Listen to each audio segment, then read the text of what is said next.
আসসালামু আলাইকুম ওয়া রাহমাতুল্লাহি ওয়া বারাকাতুহু। ওয়ালাইকুম আসসালাম ওয়া রাহমাতুল্লাহি ওয়া বারাকাতুহু।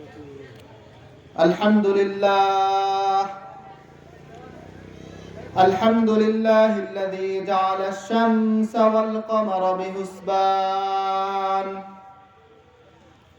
ওয়ান নাজমা ওয়াশ-শাজারা ইয়াসজুদান ওয়া ফাদ্দালা সামানান আলা সামান كما فضل مكانا على مكان وإنسانا على إنسان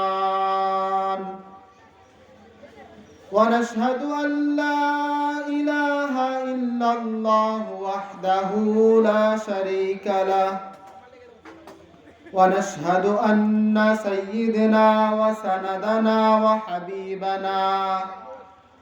وحبيب طبيبنا محمدا عبده ورسوله صلى الله تعالى عليه وآله وأصحابه وبارك وسلم تسليما كثيرا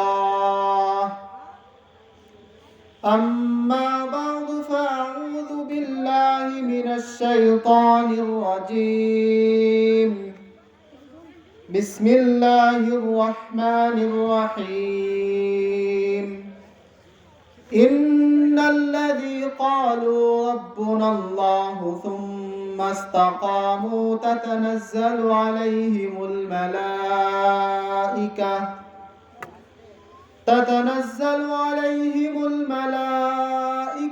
ألا تخافوا ولا تحزنوا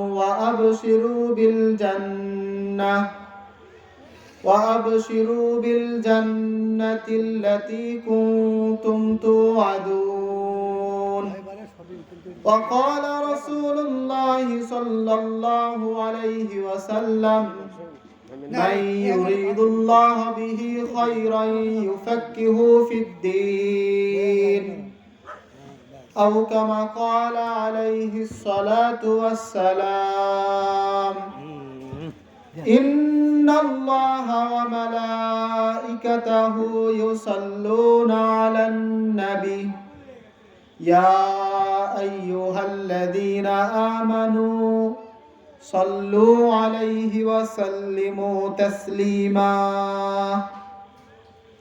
اللهم صل على محمد وعلى آل محمد كما صليت على إبراهيم وعلى آل إبراهيم إنك حميد مجيد اللهم بارك على محمد وعلى آل محمد كما باركت على إبراهيم وعلى آل إبراهيم إنك حميد مجيد الحمد لله আল্লাহ পাকের শুকরিয়া যে আল্লাহ সুবহানাহু ওয়া তাআলা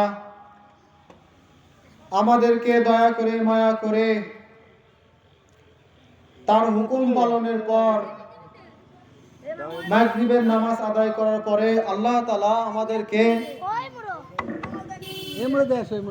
দিনী একটি মজলিসে বসে কিছু কথা শোনার এবং কিছু কথা বলার তৌফিক দান করেছেন। ওই আল্লাহ রাব্বুল আলামিনের প্রতি শুকরিয়া আদায় করছি আলহামদুলিল্লাহ।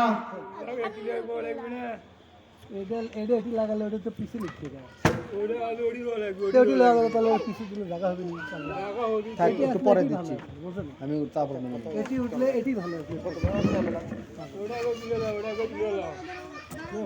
বান্দিকি ইসাবপুর পাড়া শ্যামলাতলা পাড়া ময়দান কৃতক আয়োজিত বিরাট ইসালে সব ও ওয়াজ মাহফিলে আপাতত ওই নিচে রাখেন, আপাতত নিচে রাখেন। আমি উঠে দাওয়াত পরে ওটা ইয়ে করে নিই। আচ্ছা ভালো তাও আচ্ছা আচ্ছা দাও না না বসেন বসেন। দাদা আমি বসি ঠিক আছে বাবা হ্যাঁ যাও আমি সবই ভুল করে যেন এগুলো কাম করি। আলহামদুলিল্লাহ, আল্লাহ পাকের শুকরিয়া আদায় করছি। মওলা আলহামদুলিল্লাহ, সকলে বলে আলহামদুলিল্লাহ। আলহামদুলিল্লাহ আলহামদুলিল্লাহ আলহামদুলিল্লাহ তো আল্লাহ পাক রব্বুল আলামিন আমাদেরকে দিনে একটি মজলিসে বসে কিছু কথাবার্তা শোনার তৌফিক দান করছেন। হ্যাঁ তো আল্লাহ পাক রব্বুল আলামিন আমাদেরকে এখানে একত্র করছেন, জড়ো করছেন। আল্লাহ পাক রব্বুল আলামিন আমাদের ভালাই চান, আমাদের কল্যাণ চান, এই জন্য আমাদেরকে এখানে একত্র করছেন। তো দেখেন, আমরা এই মজলিস, এই মাহফিল আয়োজন করছি যেন মানুষ এখান থেকে কিছু শেখে, কিছু জানে। তো এই ময়দান যদি ফাঁকা থাকে এবং বাজারের ময়দান যদি ভরা থাকে, তো তাহলে আমাদের এই মাহফিল করার উদ্দেশ্যটা সফল হবে না। বহুত বহুত আমরা যারা আশেপাশে ঘোরাঘুরি করতেছি তারা সকলেই মাহফিলের সামনে এসে বসে যায় ইনশাআল্লাহ। আল্লাহ পাক রব্বুল আলামিন এই মাহফিলকে উদ্দেশ্য করে যে সমস্ত মানুষ এখানে দিনে কথাবার্তা শুনবে তাদেরকে উদ্দেশ্য করে আল্লাহ পাক রব্বুল আলামিন তার হাবিবের মাধ্যমে জানাই দিয়েছেন। আল্লাহ রাসূল সাল্লাল্লাহু আলাইহি ওয়াসাল্লাম হাদিসে পাকের ভিতরে বলেন, যেখানে দিনী কথাবার্তা হয়, যেখানে আল্লাহ এবং আল্লাহ রসুলের আলোচনা হয়, ওই মাহফিলটা জান্নাতের টুকরা। সুবহানাল্লাহ। এবং এই জান্নাতের টুকরায় যারা বসবে তাদেরকে ফেরেশতারা চতুর্দিক দিয়ে বেষ্টন করে রাখছেন। আমাদের চোখে দেখা যাচ্ছে না, বোধহয় আমরা দেখতে পাচ্তেছি না। আল্লাহ রাসূল সাল্লাল্লাহু আলাইহি ওয়াসাল্লাম ঘোষণা করেন, যে জায়গায় দিনে কথাবার্তা হয় ওই জায়গায় ফেরেশতারা ঘিরে রাখে। এক ফেরেশতা আরেক ফেরেশতার কাঁধের উপরে বসে থাকে, এরকম বসতে বসতে আল্লাহর আরশ পর্যন্ত পৌঁছে যায়। যখন এই মাহফিলটা শেষ হয়ে যায় তখন ফেরেশতারা ফিরে যায়। আমরা যেরকম বাড়িতে ফিরে যাই, ফেরেশতারাও এরকম ফিরে যায়। ফেরেশতারা ফিরে আল্লাহর কাছে যায়। আল্লাহ পাক রব্বুল আলামিন ফেরেশতাদের জিজ্ঞাসা করে যে তোমরা কোথায় গেছিলা? তো তখন ফেরেশতারা বলে যে বান্দিকি ইসাবপুর পাড়া, শ্যামলাতলা পাড়ায় দিনে একটি মজলিস হচ্ছিল, সেখানে আপনার রসুলের কথাবার্তা হইতেছিল, সেখানে কিছু মানুষ কথাবার্তা শুনতেছিল, আমরা সেখান থেকে চলে আসলাম। তো এই জায়গায় যারা কথা শুনবে তাদের নাম ধরে ফেরেশতারা আল্লাহ তাআলার কাছে বলবে যে অমুকের ছেলে অমুক, তারা এরকম দিনই কথাবার্তা শুনতেছিল। তখন আল্লাহ তাআলা জিজ্ঞেস করবে ফেরেশতাদেরকে তারা কি চায়। তো ফেরেশতারা বলবে যে তারা মাগফিরাত চায়, আপনার জাহান্নাম থেকে বেঁচে জান্নাতে যেতে চায়। তো আল্লাহ পাক রব্বুল আলামিন বলে তারা কি জাহান্নাম জান্নাত দেখছে? তো ফেরেশতারা বলবে যে না, তারা তো দেখে নাই। তো যদি তারা দেখতো তো বলে তারা জাহান্নাম থেকে বাঁচার জন্য বেশি বেশি আমল করত আর জান্নাত পাওয়ার জন্য বেশি বেশি আমল করত। আল্লাহ পাক রব্বুল আলামিন ফেরেশতাদেরকে বলে, হে ফেরেশতারা, তোমরা সাক্ষী থাকো, যারা আমার ভয়ে এখানে কথাবার্তা শুনছে আমি তাদের জীবনের সমস্ত গুনাহ খাতা মাফ করে দিলাম। সুবহানাল্লাহ। তো দেখেন, এত বড় একটা মজলিস, দামি একটা মজলিস, এই মজলিস যদি ফাঁকা থাকে তো তাহলে লাভ কি বলেন? আর যদি বাজার, সেই বাজার যদি ভরা থাকে তাহলে আমাদের ফায়দা কি? তো ভূমিকা আর লম্বা করব না। যে আল্লাহ পাক রব্বুল আলামিন কোরআনে কারীমের ভিতরে ইরশাদ করেন, সূরা হামিম সিজদার ভিতরে 30 নম্বর আয়াতে আল্লাহ পাক রব্বুল আলামিন বলেন, ইন্নাল্লাযী ক্বালু রাব্বুনাল্লাহ সুম্মা ইসতাকামু তাতানাজ্জালু আলাইহিমুল মালায়েকা আল্লা তাখাফু ওয়া লা তাহজানু ওয়া আবশিরু বিল জান্নাতিল্লাতী কুনতুম তুআদুন। আল্লাহ পাক রব্বুল আলামিন এই আয়াতের ভিতরে বলেন, নিশ্চয় যারা বলবে আমার রব আল্লাহ এবং এই কথার উপরে অটল থাকবে, যে নিশ্চয় যারা বলবে ইন্নাল্লাযী রব্বুনাল্লাহ, নিশ্চয় আমার রব আল্লাহ, আমার পালনেওয়ালা আল্লাহ, আমার রিজিক দেনেওয়ালা আল্লাহ, যারা এই কথার উপরে অটল থাকবে, সুম্মাস্তাকামু, যারা এই কথার উপরে অটল থাকবে, তারা জেনে রাখো তাদের কোনো ভয় নাই, তাদের কোনো চিন্তা নাই। আল্লাহ পাক রব্বুল আলামিন যে বান্দারা বলবে আমার রব আল্লাহ, তাদের যখন মৃত্যুর সময় চলে আসবে, তারা যখন মৃত্যুবরণ করবে, তখন তাদের সামনে ফেরেশতারা নাজিল হবে। তাতানাজ্জালু আলাইহিমুল মালাইকা, তাদের মৃত্যুর সময় আল্লাহ পাক রব্বুল আলামিন ফেরেশতাদেরকে তার কাছে পাঠিয়ে দিবেন। ফেরেশতারা এসে বলবেন, আল্লাহ তাখাফু, তোমাদের আর কোনো ভয় নাই, ওয়ালা তাহজানু, তোমাদের আর কোনো চিন্তা নাই। আল্লাহ পাক রব্বুল আলামিন এই আয়াতের ভিতরে বলে তোমাদের কোনো ভয় নাই, তোমাদের কোনো চিন্তা নাই। তো দেখেন, ভয় দুই প্রকার। একটা মানুষ যখন মৃত্যুবরণ করে তখন তার ভয়, আমি যে দুনিয়াতে আমার পরিবার পরিজন রেখে যাচ্ছি, না জানি তাদের কি হবে। তো আল্লাহ পাক রব্বুল আলামিন তাদেরকে বলতেছেন, তাতানাজ্জালু আলাইহিমুল মালাইকা আল্লা তাখাফু, তারা যখন মৃত্যুবরণ করবে তাদের সামনে আল্লাহ পাক ফেরেশতাদেরকে নাজিল করবেন এবং ফেরেশতারা তাদেরকে বলবে, আল্লাহ তাখাফু, আর কোনো ভয় নাই, দুনিয়াতে তুমি যে সন্তান, তুমি যে পরিবার রেখে যাচ্ছ, তাদের আর কোনো চিন্তা নাই। এবং আরেকটা ভয়, কবরের ভিতরে গিয়ে আমার কি হবে। আল্লাহ পাক রব্বুল আলামিন এটাও বলতেছেন, আল্লাহ তাখাফু ওয়ালা তাহজানু, আর কোনো চিন্তা নাই, আর কোনো ভয় নাই, তুমি যে কবরের ভিতরে যাবে সেই কবরের ভিতরেও আর কোনো চিন্তা নাই। তো দেখেন, আমাদের যখন মৃত্যুবরণ হবে, আমরা যখন মৃত্যুবরণ করব, আমাদের ভয় থাকবে দুইটা। একটা, দুনিয়াতে আমি যে পরিবার পরিজন রেখে যাচ্ছি তাদের কি হবে, এবং আমি যে কবর নামক স্থানে, কবর নামক যে জায়গায় আমি যাচ্ছি সেই কবরে আমার সাথে কি হবে।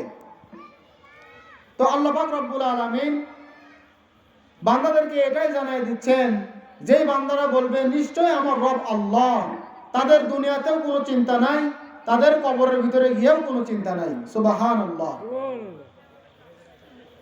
আবার আল্লাহ রাব্বুল আলামিন তাদেরকে উদ্দেশ্য করে বলতেছেন যে, হে বান্দা, তোমাদের তো কোনো ভয় নাই, তোমাদের কোনো চিন্তা নাই, এবং তোমরা জেনে রাখো তোমাদের যেই জান্নাত দেওয়ার ওয়াদা আমি করছি দুনিয়াতে, সেই জান্নাতের সুসংবাদ তুমি জেনে রাখো।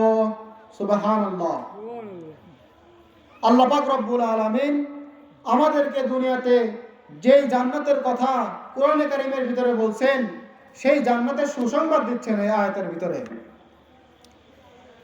ইন্নাল্লাযী ক্বালু রাব্বুনাল্লাহু সুম্মা ইসতাকামু তাতানাজ্জালু আলাইহিমুল মালাইকা আল্লা তাখাফু ওয়া লা তাহজানু ওয়া আবশিরু বিল জান্নাহ وَأَبْشِرُوا بِالْجَنَّةِ الَّتِي كُنتُمْ تُوعَدُونَ وَأَبْشِرُوا بِالْجَنَّةِ الَّتِي كُنتُمْ تُوعَدُونَ, তোমরা সুসংবাদ গ্রহণ করো, তোমাদেরকে যে জান্নাতের ওয়াদা করা হয়েছে সেই জান্নাত তোমাদেরকে দান করা হবে।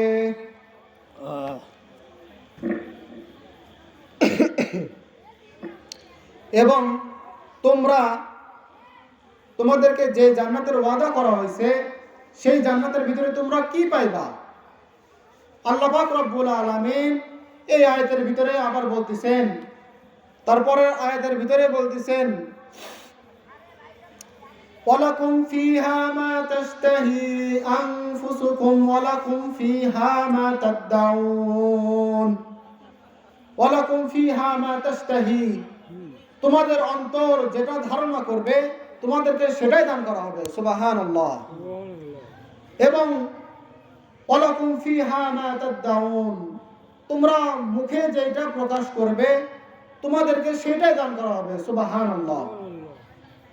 আমরা সকলেই এই জান্নাত চাই তো ইনশাআল্লাহ? জান্নাত চাই না ইনশাআল্লাহ? আমরা যে সমস্ত পুরুষ আছি তারাও চাই, আমাদের প্যান্ডেলের বাইরে যে সমস্ত মহিলারা আছে আমরা তারাও চাই যে যেন আমরা সবাই মুমিন মুসলমান জান্নাত পেয়ে যাই।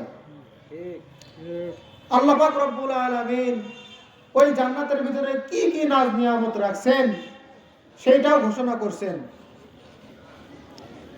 আল্লাহ পাক রব্বুল আলামিন ওই জান্নাতটা কেমন হবে সেইটার বর্ণনাও করছেন।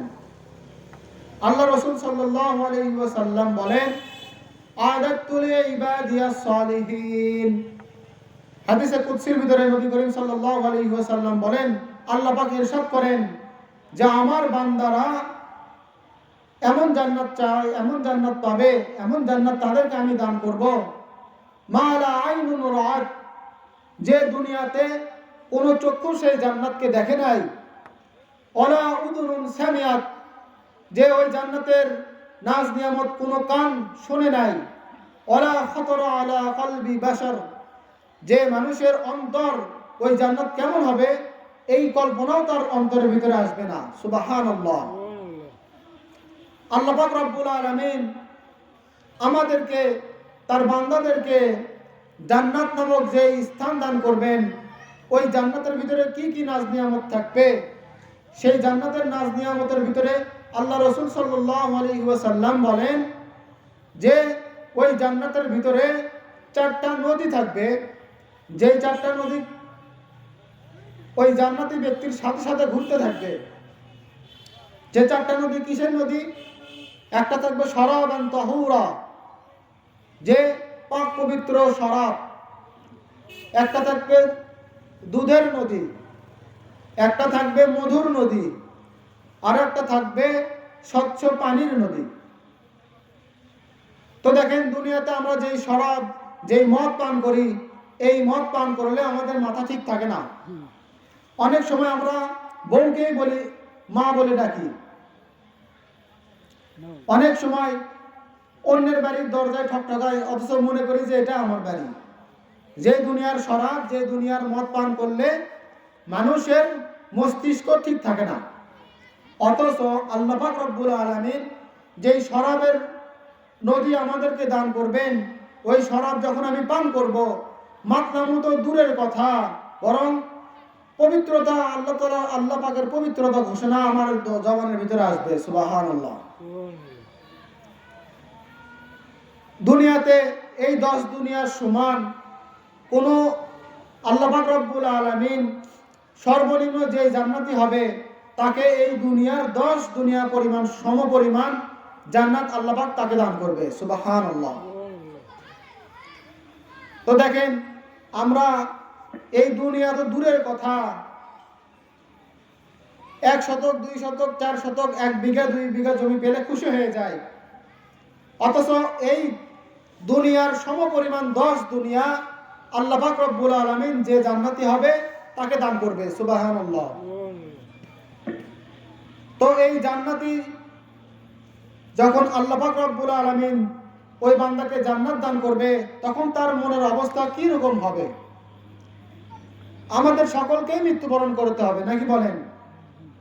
আল্লাহ পাক রব্বুল আলামিন কোরআনের কারীমের ভিতরে ইরশাদ করেন, কুল্লু নাফসিন যায়িকাতুল মাউত ওয়া ইন্নামা তুওয়াফাউনা উজুরাকুম ইয়াওমাল কিয়ামাহ ফামান যুহজিহা আনিন নার ওয়া উদখিলাল জান্নাতা ফাকাদ ফাজ ওয়া মাল হায়াতুদ দুনিয়া ইল্লা মাতাউল গুরুর। কুল্লু নাফসিন যায়িকাতুল মাউত, তোমাদের সকলকেই মৃত্যুবরণ করতে হবে, তোমাদের যাদের নফস আছে সকলকেই মৃত্যুবরণ করতে হবে। ওয়া ইন্নামা তুওয়াফাউনা উজুরাকুম ইয়াওমাল কিয়ামাহ, এবং কিয়ামতের দিন তোমাদেরকে তোমাদের আজর ঠিকমতো বোঝায় দেওয়া হবে।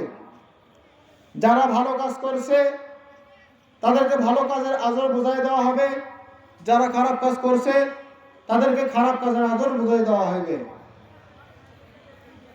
কুল্লু নাফসিন যায়িকাতুল মাউত ওয়া ইন্নামা তুওয়াফাউনা উজুরাকুম ইয়াওমাল কিয়ামাহ ফামান যুহজিহা আনিন নার। এবং যে ব্যক্তিকে ওই জাহান্নামের আগুন থেকে রক্ষা করা হবে, ফাকাদ ফাজ, এবং জান্নাতের ভিতরে প্রবেশ করা হইবে, সে ব্যক্তি সফল হবে। সুবহানাল্লাহ। আমরা দুনিয়াতে একটু অর্থ সম্পদ কামাই করলে মনে করি যে আমি তো সফল হয়ে গেছি। আমি যদি কোনো রাজনৈতিক মানুষ হই, তো তাহলে কোনো রাজনৈতিক পোস্ট, রাজনৈতিক ক্ষমতা যদি আমার ভিতরে আসে, তো তাহলে আমার মনে হয় যে আমি সফল হয়ে গেছি। তো দেখেন আল্লাহ পাক রব্বুল আলামিন কি বলে, কোন ব্যক্তি সফল? যে কিনা আমার জাহান্নাম থেকে বেঁচে আমার জান্নাতে প্রবেশ করবে, সে সফল। সুবহানাল্লাহ। এবং আল্লাহ পাক রব্বুল আলামিন বলে, আদ-দুনিয়া মাতাউল গুরুর, যে দুনিয়াটা হচ্ছে একটা ধোঁকার জায়গা, একটা খেল তামাশার জায়গা। আল্লাহ রাসূল সাল্লাল্লাহু আলাইহি ওয়াসাল্লাম হাদিসে পাকের ভিতরে বলেন, মাই ইউরিদুল্লাহু বিহি খায়রান ইউফাক্কিহু ফিদ্দীন। আল্লাহ পাক রব্বুল আলামিন যে ব্যক্তির ভালাই চান, যে ব্যক্তির কল্যাণ চান, তাকে দ্বীনের ইলম, দ্বীনের জ্ঞান তার অন্তরের ভিতরে ঢালেন। আর আল্লাহ রাসূল সাল্লাল্লাহু আলাইহি ওয়াসাল্লাম আরেকটা হাদিসের ভিতরে বলেন যে ওই ব্যক্তি চালাক, আল কাইসু মান দানা নাফসাহু ওয়া আমিলা লিমা বা'দাল মাউত। যে ওই ব্যক্তি চালাক, সে তার নিজের নফসকে চিনতে পারছে, সে তার নিজের নফসকে জানতে পারছে, সে তার নিজের নফস অনুযায়ী চলে না, সে তার নিজের নফস অনুযায়ী আমল করে না, সে আল্লাহ তাআলা যা বলে সেই অনুযায়ী আমল করে, এবং আল্লাহ তাআলা যা বলে সেই অনুযায়ী সে চলে। সে তার নিজের নফসকে চিনছে, সে হচ্ছে চালাক। আর কি করে? যে সে কবরে যাওয়ার আগে কবরের মাল সামানা সে গোছায় নাই, তৈরি করে নাই। তো আল্লাহ রাসূল সাল্লাল্লাহু আলাইহি ওয়াসাল্লাম কাকে চালাক বলছেন? যে কিনা কবরে যাওয়ার আগে কবরের মাল সামানা তৈরি করে নাই। তো দেখেন, আমরা যদি কোথাও সফরে বের হই, আমরা যদি বগুড়া থেকে ঢাকায় যাওয়ার উদ্দেশ্যে বের হই, তো তাহলে ঢাকায় গিয়ে আমি কি করব, কয়দিন থাকবো, এই অনুযায়ী আমি সাথে করে, আমার সঙ্গে করে আমি কিছু সামানাপত্র নিয়ে যাই। অথচ যে সফর আমার আগামীতে শুরু হবে, মউত নামের একটা সফর, এই সফরে যাওয়ার জন্য আমরা কি তৈরি করতেছি? তো দেখেন, এই সমস্ত সফরের যে কবর নামক স্থানে আমাদেরকে যাইতেই হবে, কোনো মাপ নাই। তো এই সফরে যাওয়ার জন্য আমরা সকলে তৈরি করবো ইনশাআল্লাহ। এই সফরে যাওয়ার তৈরি কি? যে আল্লাহ রব্বুল আলামিন আমাদেরকে কি জন্য এই দুনিয়াতে পাঠাইছেন, এই জিনিসগুলো আমাদেরকে জানা লাগবে। আল্লাহ পাক রব্বুল আলামিন আমাদেরকে উদ্দেশ্য করে বলতেছেন, ওয়ামা খালাকতুল জিন্না ওয়াল ইনসা ইল্লা লিয়াবুদুন। আমি জিন জাতি এবং মানুষ জাতিকে সৃষ্টি করছি একমাত্র আমার ইবাদত করার জন্য। আল্লাহ পাক রব্বুল আলামিন আমাদেরকে সৃষ্টি করেছেন তার ইবাদত করার জন্য। তো দেখেন, আল্লাহ পাক আমাদেরকে তার ইবাদত করার জন্য সৃষ্টি করেছেন, অথচ আমরা কার ইবাদত করতেছি? আমরা আজকে আমাদের ব্যবসা বাণিজ্যের পিছনে পড়ে আছি, আমাদের ক্ষেত খামারের পিছনে পড়ে আছি, অথচ আল্লাহ পাক রব্বুল আলামিন বলতেছেন আমি মানুষ এবং জিন জাতিকে তৈরি করছি আমার ইবাদত করার জন্য। তো দেখেন, জুম্মার নামাজ পড়ার সময় আমরা সকলে এই আয়াতটা শুনে থাকি। কি আয়াত? আল্লাহ পাক রব্বুল আলামিন এই আয়াতের ভিতরে বলতেছেন, ইন্নাল্লাহা ইয়া'মুরু বিল আদলি ওয়াল ইহসান ওয়া ইতা'i যিল কুরবা ওয়া ইয়ানহা আনিল ফাহশা'i ওয়াল মুনকারি ওয়াল বাগি ইয়াইযুকুম লাআল্লাকুম তাযাক্কারুন। আল্লাহ পাক রব্বুল আলামিন এখানে আমাদেরকে তিনটা আদেশ করতেছেন এবং আল্লাহ পাক রব্বুল আলামিন এখানে আমাদেরকে তিনটা নিষেধ করতেছেন। যে তিনটা আদেশ করতেছেন, ইন্নাল্লাহা ইয়া'মুরু বিল আদলি ওয়াল ইহসান, তোমরা আদল প্রতিষ্ঠা করো এবং তোমরা মানুষের উপর ইহসান করো। তো আল্লাহ পাক রব্বুল আলামিন আমাদেরকে এখানে আদেশ করতেছেন যে তোমরা আদল, তোমরা ন্যায় বিচারক, তোমরা ন্যায় প্রতিষ্ঠা করো এবং মানুষের উপর ইহসান করো। তো দেখেন আল্লাহ পাক রব্বুল আলামিন এই যে সমস্ত আদেশ করতেছেন এবং যে সমস্ত নিষেধ করতেছেন, এই সমস্ত আদেশ মানা এবং নিষেধ আল্লাহ পাক রব্বুল আলামিন নিষেধ মানা। তো দেখেন এই যে সমস্ত আদেশ এবং নিষেধ, তার ভিতরে একটা আদেশ করতেছেন আল্লাহ তাআলা আমাদেরকে বলতেছেন তোমরা নামাজ প্রতিষ্ঠা করো। আকিমিস সালাহ, তোমরা সালাত প্রতিষ্ঠা করো, নামাজ কায়েম করো। ইন্নাস সালাতা তানহা আনিল ফাহশাই ওয়াল মুনকার, নিশ্চয় নামাজ মানুষদেরকে ফাহশা কাজ এবং মন্দ কাজ হইতে বিরত রাখে। আল্লাহ পাক রব্বুল আলামিন এখানে বলতেছেন যে নিশ্চয় নামাজ মানুষদেরকে ফাহিশা, অশ্লীল কাজ এবং মুনকার, খারাপ কাজ থেকে বিরত রাখে। অথচ আজকে আমরা নামাজও আদায় করতেছি, আবার অশ্লীল কাজের সাথেও জুড়ে আছি। আমরা নামাজও আদায় করতেছি, আবার সুদের সাথেও জুড়ে আছি। আমরা নামাজ আদায় করতেছি, আবার জেনার সাথেও জুড়ে আছি। তো তাহলে বলেন এই নামাজ আল্লাহ পাক রব্বুল আলামিন যে বলতেছেন, আল্লাহ পাক রব্বুল আলামিনের কথা কি মিথ্যা? আল্লাহ পাক তো এখানে ইন্না, নিশ্চয়ই বলতেছেন যে ইন্নাস সালাতা তানহা আনিল ফাহশাই ওয়াল মুনকার, যে নিশ্চয় নামাজ আমার বান্দাদেরকে ফাহিশা কাজ এবং মুনকার কাজ হইতে বাঁচায় রাখে। তো দেখেন এই সমস্ত কাজ হইতে আমরা ফিরবো ইনশাআল্লাহ এবং আল্লাহ পাক রব্বুল আলামিনের কাছে আমরা তওবা করব। যে তওবা করার লাভ কি? আল্লাহ পাক রব্বুল আলামিন আমাদের বুজুর্গানে দিন ওলামায়ে কেরাম বলে তওবাকারী মুমিনের জন্য আল্লাহ পাক রব্বুল আলামিন 4টা পুরস্কার দান করবেন। সুবহানাল্লাহ। যে 1 নম্বর পুরস্কার আত-তাইবু হাবিবুল্লাহ, যে যারা তওবা করবে তারা হাবিবুল্লাহ, আল্লাহ তাআলার বন্ধু। 1 নম্বর কি বলেন? আত-তাইবু হাবিবুল্লাহ, যে ব্যক্তি তওবা করবে সে আল্লাহর বন্ধু হয়ে যাবে। হাবিবুল্লাহ, আল্লাহ পাক রব্বুল আলামিন এখানে বলতেছেন যে তারা হাবিবুল্লাহ, আমার হাবিব হয়ে যাবে।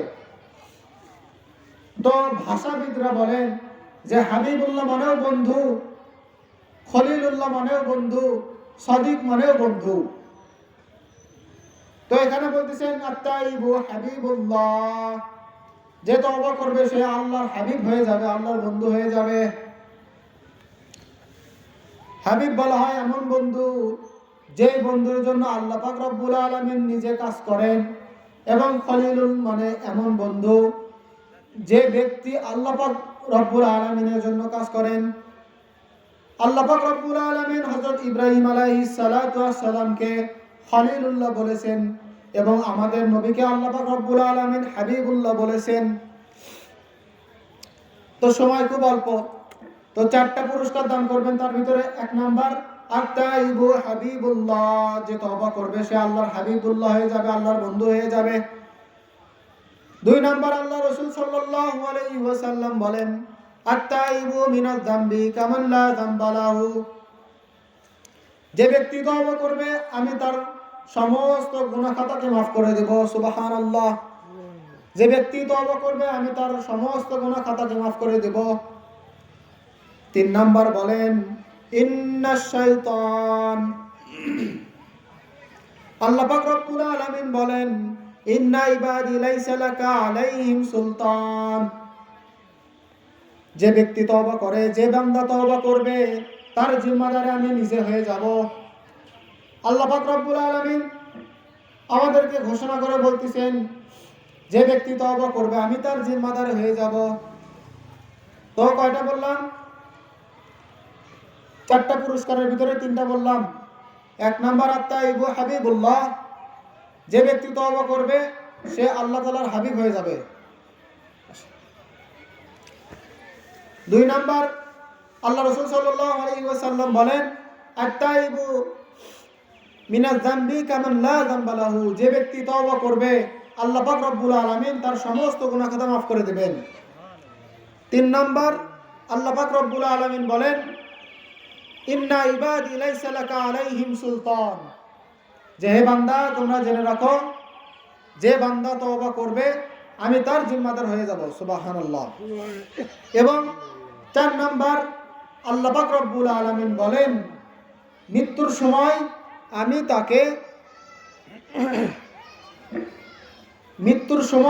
আমি তাকে আমার জান্নাতের বাড়ি তাকে দেখায় মৃত্যুবরণ করাইব। সুবহানাল্লাহ।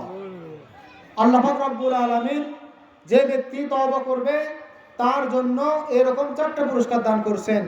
মনে থাকবে তো 4টা পুরস্কার কি কি? 1 নাম্বার আত-তাইবু হাবিবুল্লাহ, যে ব্যক্তি তওবা করবে আল্লাহ পাক রব্বুল আলামিন তার বন্ধু হয়ে যাবেন।